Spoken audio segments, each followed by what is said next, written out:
Anticiparse es parte del negocio. En estas fiestas, adelanta la compra de regalos de tu empresa y aprovecha estos beneficios. Amplia variedad de productos, órdenes de compra para Garbarino y Garbarino Viajes e importantes descuentos por volúmenes de compra. Conectate con nuestros ejecutivos de cuentas. Garbarino, garantía de confianza.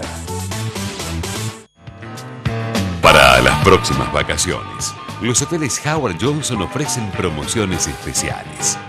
0810-122-4656. 0810-122-4656.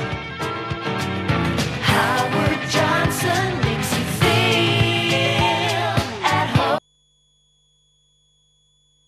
Seguimos.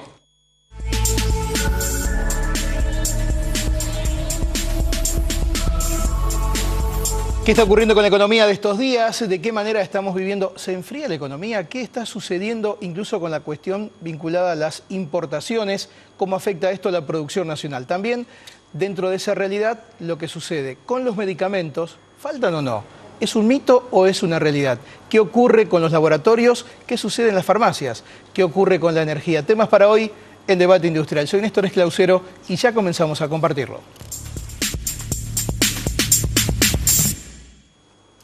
Pablo Rojo es economista. Pablo, gracias por venir. Gracias, Néstor, por la invitación. Bien, tenemos esta cuestión de las importaciones. ¿Hasta dónde está afectando, por un lado, la producción y por otro lado, la vida económica del país? Porque algunos, digo, si la defensa o la crítica a esto pasa por no tener salmón o no poder comer sushi, me parece que es un poco más débil, ¿no? ¿Hasta dónde puede afectar o está afectando la economía en sí? Todo sistema de protección como el que está tratando de poner en funcionamiento el gobierno es muy complejo en su administración. Yo creo que va a llevar algunos meses hasta que el gobierno logre rodar los mecanismos y realmente identificar los puntos críticos. En términos generales me parece razonable que en un contexto donde tenemos todavía una crisis internacional muy compleja y donde la Argentina se presenta realmente muy débil en muchos sectores industriales, haya mecanismos como los que se utilizan en otros países de protección específica para algunos sectores. Ahora, la administración de esto es compleja, el sistema empezó a funcionar a partir de febrero, yo creo que va a llevar algún tiempo el que se ajusten los mecanismos hasta que todos los actores económicos se adecuen de alguna forma a las nuevas reglas de juego. Ahora, ¿es tanto como dicen algunos o es tan poco como dicen desde el gobierno? Bueno, yo creo que las dos partes tienen de alguna manera exagerar. Aquel que tiene un problema con algún producto que importaba, que entraba en su matriz productiva o que bien importaba para venderlo directamente a consumidores finales, por supuesto que pone el grito en el cielo cuando ve que tiene que sustituir eso, buscar un proveedor nacional o de alguna manera adecuarse a las nuevas circunstancias. Y eso genera ruido, por supuesto. Y por otra parte, el gobierno también trata de demostrar de alguna manera que el sistema de protección que ha puesto en funcionamiento no genera perturbaciones económicas. Así que estamos frente a dos voces muy opuestas, muy discordantes. Yo creo que de alguna manera la situación real está en el medio. Hay problemas y tengo la impresión de que esos problemas van a ir progresivamente superándose. ¿Y se pueden sustituir de la manera que se plantea? Porque no, para muchos es de la noche a la mañana casi. Bueno, justamente, no en todos los sectores la sustitución de importaciones es posible, automática, inmediata. Hay muchos sectores donde no va a ser posible sustituir importaciones y deberán seguir ingresando bienes importados. Creo que tampoco el gobierno pretende suprimir totalmente las importaciones. De hecho, la Argentina importa volúmenes muy considerables de bienes de capital y de bienes industriales. Ahora, en algunos otros sectores donde existe oferta nacional, yo creo que es razonable que haya algún mecanismo que le permita a productores locales tener su oportunidad también, ¿no? Algunos dicen que la economía se está enfriando o que hay menos movimiento. No recesión, no caída, pero comparado con otro tiempo. Puede ser. Yo creo que llegamos al pico del crecimiento de la industria y de la economía en general en el mes de agosto, septiembre del año pasado, y a partir de ahí como que se abrió de alguna manera un signo de interrogación sobre cómo iba a marchar la economía hacia adelante. Hay que considerar, por ejemplo, que Brasil no tuvo un buen año en el 2011, finalmente la economía de Brasil habrá crecido en el 2011 3, 4%, mucho menos de lo que se esperaba, y eso se notó también porque es un gran mercado para la Argentina y la Argentina no tuvo ese mercado como motor de sus exportaciones. Eso se notó, por ejemplo, en el sector automotriz con bastante fuerza, claro. Y por eso también mucha producción de Brasil desbordó sobre el mercado argentino, justamente porque el mercado brasilero estaba débil y el mercado argentino estaba muy dinámico. Yo creo que es difícil hacer un pronóstico sobre cómo van a caminar las cosas para adelante. Sin duda que a partir de fines de último trimestre del año pasado hubo un punto de inflexión y ahora hay un signo de interrogación sobre la marcha de la economía. Ahora, hay cosas... gente que dice, no, voy a esperar un poco, no invierto, espero un poquito, o sigue todo más o menos como venía. Bueno, en general las inversiones buenas uno las hace cuando no las hacen los demás, ¿no es cierto? Así que desde el punto de vista de la decisión individual de invertir, en general estos momentos de incertidumbre son a veces los más adecuados, son más riesgosos, pero también es cuando se obtiene de alguna manera retornos más importantes. De todas maneras, yo soy razonablemente optimista. Hay ciertas cosas que no cambiaron y que son muy importantes para la Argentina. Los precios de los bienes que la Argentina exporta, en particular del sector agropecuario, están en precios muy sostenidos. La soja sigue alrededor de los $500 y no se espera, digamos, caídas en el precio de los alimentos. La economía internacional está dando algunas muestras de mejoría. La crisis en Europa no se espiralizó, pareciera haberse estabilizado. Y la economía en los Estados Unidos está mostrando signos de recuperación. Todo eso creo que mejora de alguna manera el clima económico y puede ser que tengamos un 2012 probablemente con menos crecimiento que el 2011, pero de todas maneras un buen año en materia económica. ¿Y los costos internos es un tema? Es un gran tema, porque la realidad es que la tasa de inflación en Argentina ha sido muchísimo más alta que en todos los países con los que nosotros tenemos intercambio comercial, fundamentalmente Brasil, por ejemplo. Y el tipo de cambio no siguió a la tasa de inflación, de manera tal que en muchos sectores se siente una pérdida fuerte de competitividad porque nuestros costos han crecido mucho más en dólares de lo que han crecido en otros países. Hay un montón de sectores, incluso ligados a la vida agropecuaria, fuera de lo que es la soja, por ejemplo, el tema del vino, digamos, hay sectores puntuales de economías regionales que dicen los números no nos dan. Es así porque realmente en dólares los costos han subido mucho en Argentina y se ha visto durante estas vacaciones. Los destinos en Argentina en muchos casos eran más caros que los destinos turísticos en el exterior. Y esto hace que efectivamente las cosas se hayan vuelto muy duras para sectores que eran muy competitivos y tenían una gran vocación exportadora, como por ejemplo el sector vitivinícola. Ahora, ¿eso cómo se revierte? ¿Con un dólar más alto o hay cosas en el medio? Yo creo que el gobierno de alguna manera va a tener que hacer que el dólar evolucione más ajustado a la evolución de los costos en el sector industrial, si no realmente estas medidas de protección que está tomando no van a alcanzar y van a generar distorsiones aún mayores. Yo creo que de alguna manera estas medidas de protección que el gobierno ha tomado le da un cierto respiro a las cuentas externas de la Argentina, pero realmente el que suponga que limitando importaciones se resuelven los problemas de competitividad industrial, yo creo que se equivoca. Hay que trabajar sobre el tema de costos. Ahora, el gobierno está dando buenas señales, por ejemplo, está dando señales de moderación en los convenios colectivos de trabajo, cuyas negociaciones están por abrirse en estos días en muchos sectores. Creo que también el cambio en la política de subsidios también da una muestra de que el gobierno va a ser más cuidadoso en materia de gasto público. Yo creo que el crecimiento descontrolado del gasto público ha sido uno de los principales motores de la tasa de inflación en Argentina. Es decir, que hay algunos signos que nos hablan de un contexto menos inflacionario que en el pasado. Pablo Rojo, gracias por contarnos esto, muy amable. Gracias. Hacemos una pausa. Cuando volvamos, el tema de la energía.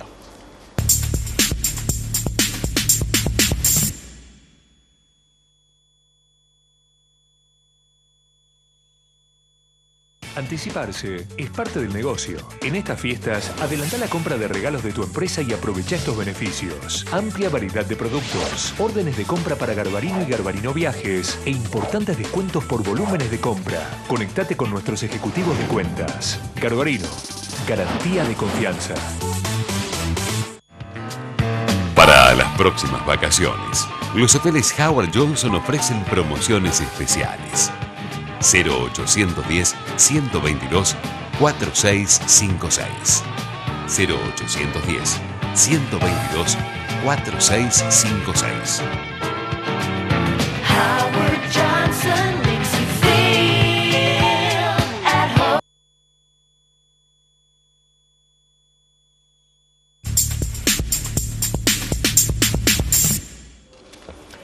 Gustavo Callejas fue subsecretario de Combustibles, de Energía, ¿no? En los años De 80. combustible, los primeros 3 años de Alfonsín. Los primeros años. Bien. Hoy está el tema. Falta petróleo, falta combustible, las estaciones de servicio dicen que no es rentable, hay problemas con el gas, el combustible que viene importado, la pelea por YPF, si va a volver a ser del Estado, de qué manera lo va. Mire cuántos temas que hay. ¿Cómo se encamina esto? Y se encamina con un plan integral, pero lo primero que hay que hacer es dejar de negar que hay una crisis. Y hay una crisis grave. El año pasado perdimos el autoabastecimiento, ya lo veníamos perdiendo. Ya fue completo, grande en la ecuación. Argentina vende al exterior, no sé qué vende, pero yo creo que venden cosas que no deben de vender. ¿Petróleo sale de la Argentina al exterior? Muy poquito, ya Muy poco. casi nada. Pero no debería salir nada. Hay 8 refinerías en Argentina que son refinerías, que hacen todo el proceso. Algunas son grandes, otras son medianas, otras son pequeñas. Son las de siempre, iguales a las del año 89. Y hay como 40 y tantas más que no se sabe lo que hacen. Entonces fabrican naftas fuera de especificación, tienen subsidios, que a veces los cortó la AFIP, Echegaray, que decían Echegaray agravió a debido, y se estaban cobrando y vendían al exterior con reintegros, con reembolso, y ganando márgenes brutales. Llevaban en camión a Paraguay combustible que hay que venderlos en Argentina. Y entonces vos tenés en un momento 12.000 millones o 10.000 millones de dólares que es en importaciones de gas natural, de energía eléctrica que son menores y de combustible. Ya casi estás en la mitad del consumo del gasoil importado. Ahora, el argumento del gobierno es, ocurre parte de esto porque hay más actividad, porque hay más movimiento y porque nos va mejor, no porque no se haya hecho bien las cosas. Sí, no es cierto, sí, la actividad creció. La actividad creció, el campo es lo más claro, es decir, una cosecha no sé si era de 40 millones, pasó a 100, entonces el tema es que no tiene nada, es decir, el modelo de mercado que eliminó impuestos específicos que se cobraban sobre las naftas de YPF, entre esos eliminó los fondos viales. Los fondos viales permitían tener rutas, todas las rutas que tenemos, hasta el año 89 las pagó YPF. Bueno, de ahí en más lo que creció es muy poco. Por más ¿El combustible hoy no paga para las rutas? No paga más por la ruta. No, se paga, el peaje reemplazó. El peaje pasó por ahí. Pero no es lo mismo. Y había otro fondo, que eran los fondos energéticos. Estos son creados por los viales por justo. Los fondos energéticos son por Perón y por ILIA. Y había un impuesto al crudo procesado que también Menem lo derogó, y estaba el famoso ITC, que se lo había apropiado a Hacienda, pero que se había creado para YPF y para hacer represa. Al desaparecer estos impuestos no se invirtió en exploración por parte. No hay gasoductos, y es la misma red de gasoductos que aumentó su capacidad de 75 millones de metros cúbicos por día a 120, y ahí quedó. El NEA sigue sin gas natural y con una gran injusticia social, porque los impuestos de esa gente sirven de subsidio. Sirvieron ¿no? para el resto, Claro. sirvieron para el resto, pero a ellos no les tocó, que fue la única área que se privatizó sin caño. Ahí la inversión no existió. Primero fue el gas de France y después ahora la tiene la Fatlif. Y ahí hay un cuento permanente que es, le vamos a hacer el gasoducto, traemos el gas de Bolivia, pero el gas de Bolivia lo que aumentó su producción, que es mucho, se lo lleva a Brasil porque tiene un contrato anterior. Y nosotros íbamos a explorar con Enarsa y YPFB, y no exploramos nada. Entonces lo que manda Bolivia en invierno manda 3 metros, 3 millones, ahora manda 10 en verano, pero eso no alcanza para un gasoducto del NEA que tendría que venir de Bolivia y llegar hasta Misiones. Entonces ahí tendríamos esos argentinos en igualdad Hoy de Entre Ríos condiciones. tiene poco gas, ¿no? Entre Ríos tiene alrededor de Paraná. Paraná. Corrientes, nada. Misiones no Nada, tiene gas. Nada. Solamente Garrafa. Formosa, nada. Sí, Garrafa, nada. Formosa, Nada, Chaco, Chaco, nada. Y el norte de Santa Fe, nada. nada. O sea, esa gente no conoce lo que es el No, gas. nada. Sacando Y, la... nada. Acá los únicos que tienen gas todos son los patagónicos. Ellos están en un 100%, tienen gas y subsidiados. Y está muy bien. No, y se hizo una política de Estado que se aplicó hace mucho tiempo entre YPF y que el bancaba YPF, por supuesto, y ahora la banca el Tesoro. ¿Y ahora qué hacemos? Porque tenemos el problema que el combustible interno está más caro a veces que en Europa. Si lo Está vamos más a caro comparar. que en Canadá y a veces está más caro que en Europa. Te- El 40% del gasoil lo tenés Es que importado. pagar a precio internacional. Exactamente. Y el 15% de las naftas a precio internacional. ¿Cómo se destraba eso? ¿Volviendo a YPF al Estado? Sí, ¿Cómo sí. se hace la exploración? ¿Hay plata para hacer eso? ¿Tienen que ser los privados? ¿Es el Estado? Acá lo que pasaba era lo siguiente. Esto hasta es una política de fondo del país, de la vida del país.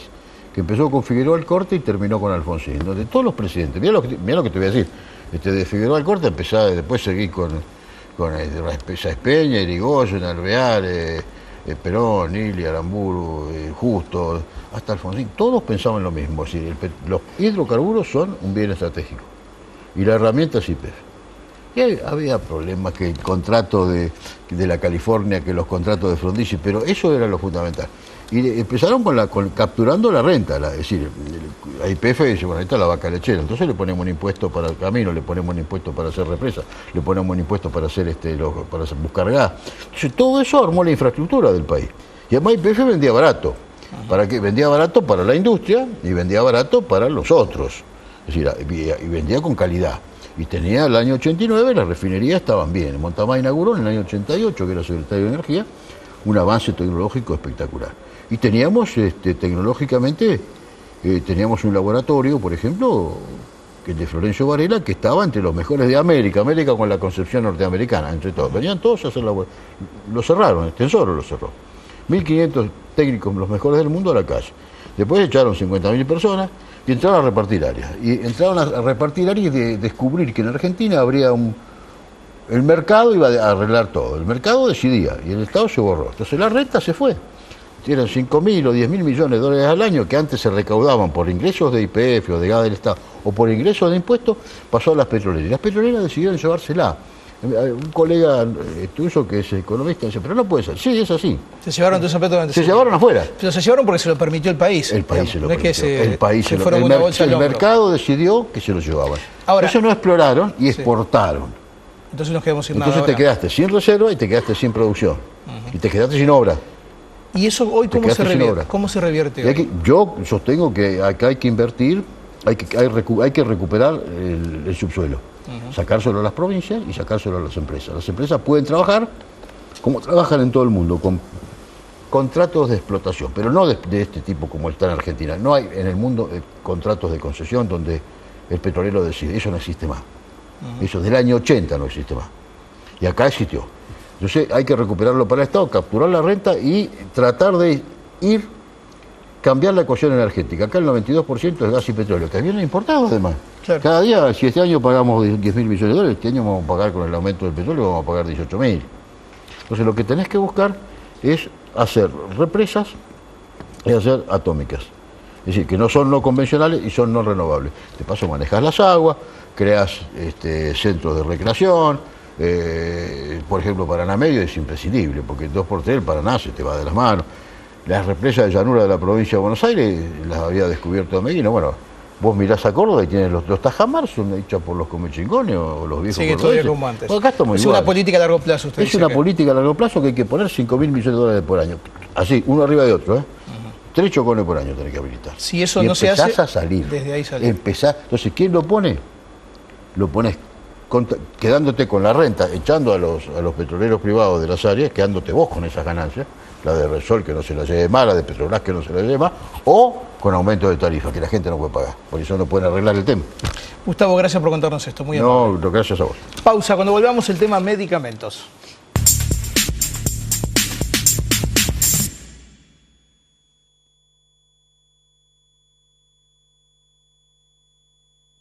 Compomundo Corporate presenta la línea más completa de oficina. Equipos con el software que su empresa necesita. Windows 7 Professional, compatible con Tango, Becherman y SIAP. Soporte técnico, actualizaciones y software deducible de impuestos. El negocio de su empresa pasa por Compomundo Corporate.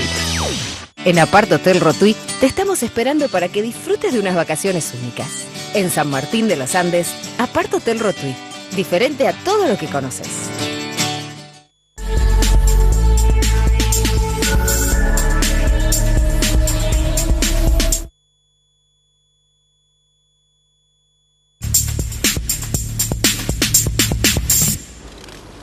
Marcelo Peretta es doctor en farmacia y bioquímica. Marcelo, gracias por venir. Gracias a usted por la invitación. ¿Está faltando o no medicamento? El tema de las importaciones también. ¿Es un mito o una realidad? Algunos dicen no hay medicamentos, otros dicen sí, otros no tanto.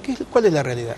Algunos medicamentos importados están faltando y el problema es que son de consumo masivo, son muy conocidos. Entonces, la persona, el paciente va y busca eso, ¿no es cierto? Por ejemplo. Reliberan, Rivotril, Reliberan, que es para las náuseas, Rivotril, que es para los nervios, Cenical, que es para adelgazar, Bactrin, que es un antibiótico, Farm-X, que es un cicatrizante. Son todas sustancias muy, muy conocidas. Y, bueno, en este caso particular hay solución. ¿Por qué? Porque el Sindicato Argentino de Farmacéuticos y Bioquímicos emitió un listado de productos alternativos de laboratorios nacionales que pueden reemplazarse. Es decir, el 90%, para cuantificarlo, el 90% de los faltantes de medicamentos importados tiene sustitutos, tiene reemplazo, y de hecho en este último mes los farmacéuticos argentinos han utilizado la capacidad profesional y lo que le autoriza la ley para sustituir, para reemplazar por un producto equivalente. O sea que el 90% está cubierto. El problema está centrado en un 10%, medicamentos como la vacuna para el neumococo, para la neumonía, vacuna para sarampión, papera y rubiola, no tienen reemplazos argentinos. ¿Pero eso lo hace el Estado o es particular también? Digamos, por esas vacunas generalmente están en el calendario, ¿o no? Bueno, algunas están en el calendario, otras no. Otras no. Y las farmacias y los vacunatorios tienen también disponibilidad y aplican, ¿no es cierto? Estos ejemplos que están son vacunas del plan especial, digamos, no del plan obligatorio. Entonces, también es importante conocerlo, con lo cual la mayoría de la gente va a la farmacia o el vacunatorio. El Estado también hace compras masivas y tiene una disponibilidad, pero bueno, muchas veces uno va con su obra social, su prepaga, y tiene que comprar estas vacunas que mencioné. Bueno, hay que esperar. Reliberan sublingual, que es un medicamento para rápidamente evitar las náuseas y los vómitos, principalmente en la quimioterapia, también está faltando. Dermadex NN es una crema, una pomada dermatológica para infecciones de la piel, también está faltando y no hay reemplazo. Es decir, ese 10% requiere que se ingrese inmediatamente en los productos. Recién decía uno de los invitados, no se puede, digamos, autoabastecerse en un 100% en ningún rubro ya, ¿no es cierto? Claro. En medicamentos tampoco. Ahora, cuando se lo plantean a la Secretaría de Comercio, ¿que habilitan eso como para que ingrese o no? Digamos, ¿hay un pedido en decirle esto tiene que entrar rápido? Nosotros le pedimos inclusive un canal exclusivo para medicamentos y para productos de salud, porque no pueden estar en la misma ventanilla que un motor de un coche, claro, que un motor de un coche o que un celular, ¿no es cierto? Sí. Bueno, esperamos que esto se acelere, porque en la práctica los laboratorios nos dicen que ellos presentan un listado de 100 productos para sumar y para autorizar el ingreso al país, y le autorizan 20, 25. Y los 75, 85 restantes los tienen que volver a presentar 24 o 48 horas después, y así les autorizan otro poco hasta finalmente lograr la autorización que de todos, que antes era automática. Presentaban un listado de 100 y automáticamente ingresaban los 100. ¿Hay avivada, hay que avisa criolla en aumentar los precios? Porque más de uno puede decir, y esto está caro, valía 10, ahora te lo cobro 15. Sí, ¿no? Rivotril salió con un aumento del 20% claro, en el mes en la quincena o la última quincena de febrero. Y eso no baja más. Obviamente ya está posicionado, y como es líder y como hubo necesidad, la gente ni se fija en el precio, claro, se fija que lo consiguió y lo obtuvo. Bueno, el oportunista está en todos lados, por eso esto hay que tener mucho cuidado, porque lo que es indudablemente beneficioso y que compartimos, como es que la industria farmacéutica nacional se potencie, crezca, logre más puestos de trabajo y hasta pueda exportar, termina siendo algo que es una sensibilidad que generaron los argentinos de saber si va a tener o no claro, su medicamento, con lo cual esta política que apoyamos 100% debe darse un plazo para hacerla, para implementar, y los instrumentadores de esa política tienen que ser los 12.000 farmacéuticos argentinos, que son los que van a poner la cara frente al paciente y le van a decir, mire, esto no está, pero esto está, quédese tranquila. Sí, que haya un poco de lealtad también en ese sentido, ¿no? Lealtad comercial y no... Compromiso, patriotismo, sí, en este momento, que el desafío es interesante, es importante. Es difícil conseguir patriotismo, ¿no? Muy difícil, pero bueno, tenemos que y menos pedirlo. cuando habla de negocio y de plata, ahí se complica más. En este sector, lamentablemente, es muy importante porque hay actores muy poderosos. Pero bueno, los profesionales de la salud, que tenemos que dar la cara frente a los pacientes, tenemos que contenerlo y tenemos que resolver terapéuticamente esto. Por eso el pedido es más información para los médicos y los farmacéuticos de cómo va a ser este plan, de cuánto tiempo va a durar, y en definitiva, los instrumentos que necesitamos para que esta política, que estamos de acuerdo, sea exitosa. Lo último, ¿esto se estima que tiene un tiempo le dieron un tiempo para que se regularice o todavía no lo saben a eso? No hay, al menos a los farmacéuticos, no hay digamos, información, y los médicos tampoco. Muchas veces los laboratorios tienen acceso directo a los funcionarios, que los profesionales que estamos, digamos, en la cancha jugando el partido no tenemos, y muchas veces toman decisiones que después nos terminamos enterando en la práctica o por los diarios. Por eso a veces decimos, bueno, no nos molesta que no nos consulten porque no somos tan importantes, pero sí nos preocupa que no nos tengan en cuenta para implementar esta política que otros implementaron o que otros decidieron, porque si no corre el riesgo de fracasar. Exactamente, entonces, porque es el último eslabón el que tienen ustedes. Exactamente, ese es el punto. Entonces esperemos que esto rápidamente se solucione, porque la salud de la gente está en juego. Y entra el nerviosismo, claro. El nerviosismo, la Marcelo, preocupación. gracias por hoy contarnos esto, muy amable. Gracias. Llegamos al final del encuentro de hoy, nos vamos a reencontrar la próxima semana con más debate industrial. Gracias por elegirnos.